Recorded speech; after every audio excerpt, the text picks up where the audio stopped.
Le premier astéroïde était habité par un roi. Il était assis sur un trône majestueux et portait un manteau en fourrure d'hermine. Ah, voilà un sujet, me dit le roi.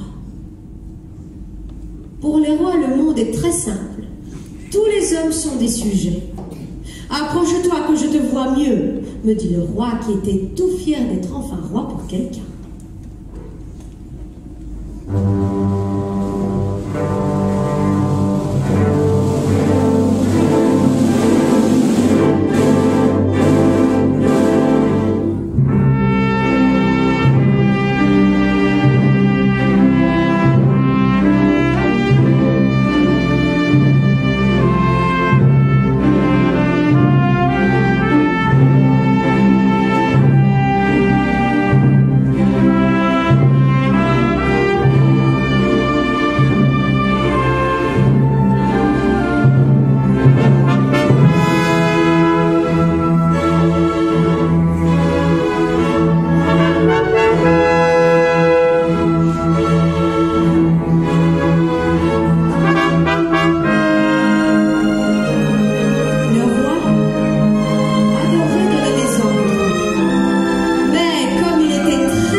Triste à cause du souvenir de ma petite planète abandonnée.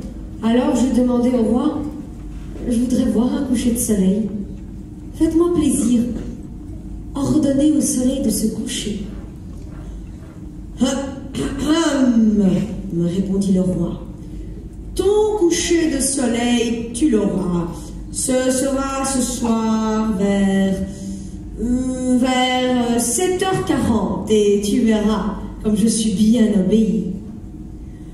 Oh, j'ai commencé, moi, déjà à m'ennuyer un peu. Alors, j'ai proposé au roi de me donner l'ordre de partir pour pouvoir continuer mon voyage sans le vexer. La deuxième planète était habitée par un vaniteux.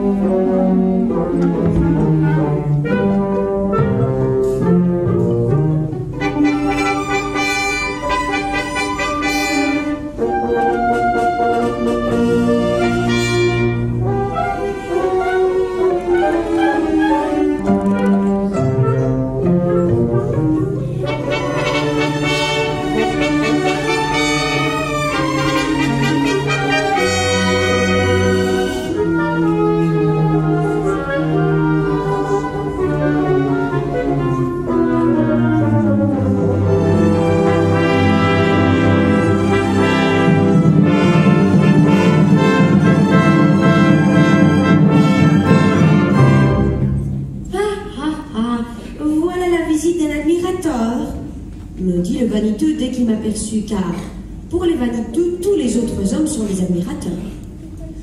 Bonjour, lui dis-je, vous avez un drôle de chapeau. Oui, c'est pour saluer, me dit-il. C'est pour saluer quand on m'acclame. Frappe tes mains l'une contre l'autre. Je frappai mes mains l'une contre l'autre et le vaniteux salua modestement en soulevant son chapeau. Est-ce que tu m'admires vraiment beaucoup? Suis-je l'homme le plus beau, le mieux habillé, le plus riche et le plus intelligent de la planète? Je quittai là le vaniteux pour poursuivre mon voyage. Les grandes personnes sont décidément bien bizarres.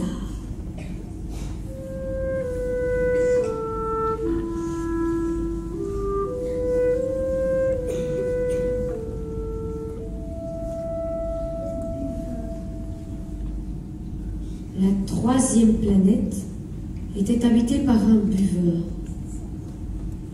Cette visite fut très courte, mais elle me plongea dans une grande mélancolie.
Personnes sont décidément très très bizarres. La quatrième planète était celle du businessman.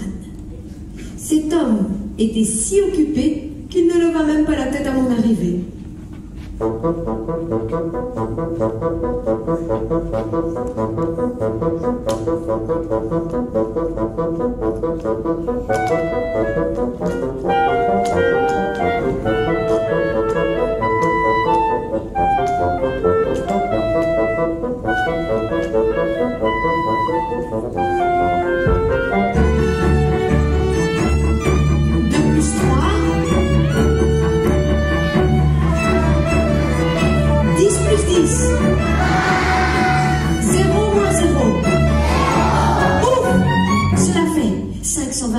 « 633 731.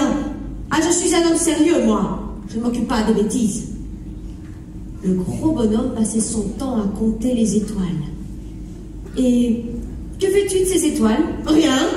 Je les possède. »« Et à quoi cela te sert-il de posséder les étoiles? »« Ça me sert à être riche. »« Comment peut-on posséder les étoiles? »« Elles sont à moi, car j'ai pensé le premier. » « Et qu'en fais-tu? »« Je les gère, je les compte et je les recompte. Je suis un homme sérieux. » Je lui dis, « Moi, je possède une rose. Je puis cueillir ma rose et l'emporter. »« Mais toi, tu ne peux pas cueillir les étoiles. »« Non, mais je puis les placer à la banque. J'écris le nombre de mes étoiles sur un petit bout de papier et puis j'enferme ce papier-là à clé dans un tiroir. » Ah, c'est amusant, c'est assez poétique, mais ce n'est pas très sérieux. Je lui dis, moi, je possède une fleur que j'arrose tous les jours, je possède 3 volcans que je ramote toutes les semaines, ça, c'est sérieux. Le businessman ouvrit la bouche mais ne trouva rien à répondre, alors, je suis partie. Les grandes personnes sont décidément tout à fait extraordinaires.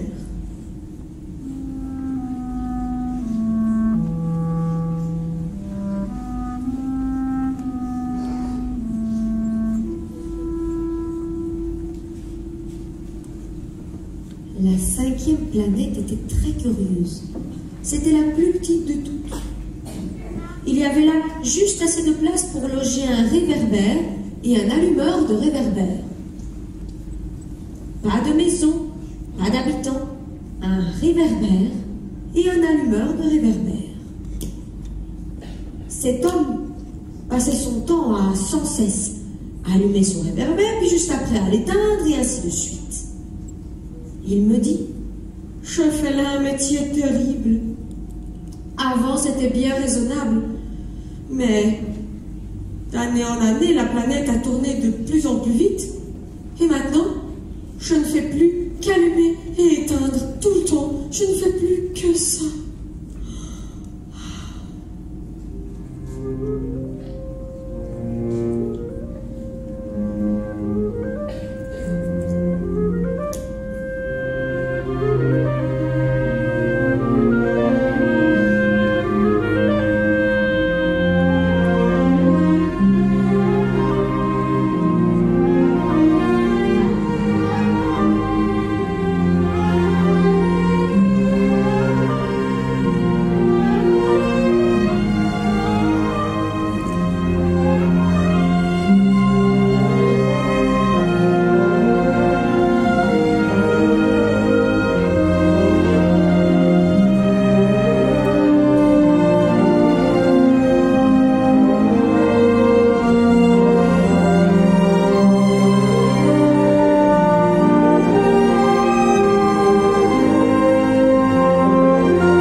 J'ai alors proposé une solution à la lueur des réverbères. Je lui ai dit, vu que ta planète est si petite, tu n'as qu'à marcher très lentement pour rester toujours face au soleil. Quand tu seras fatigué, tu marcheras et le jour durera aussi longtemps que tu voudras. Ensuite, je suis partie, mais en regrettant cette planète pleine de levées et de couchers de soleil.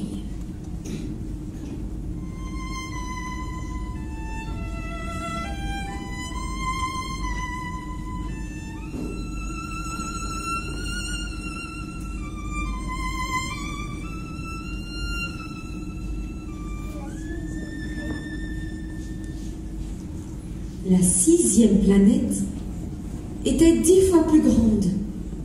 Elle était habitée par un vieux monsieur qui écrivait d'énormes livres. Ce monsieur était géographe. Un géographe s'occupe de géographie. C'est un savant qui sait où se trouvent les mers, les villes, les fleuves, les montagnes et les déserts.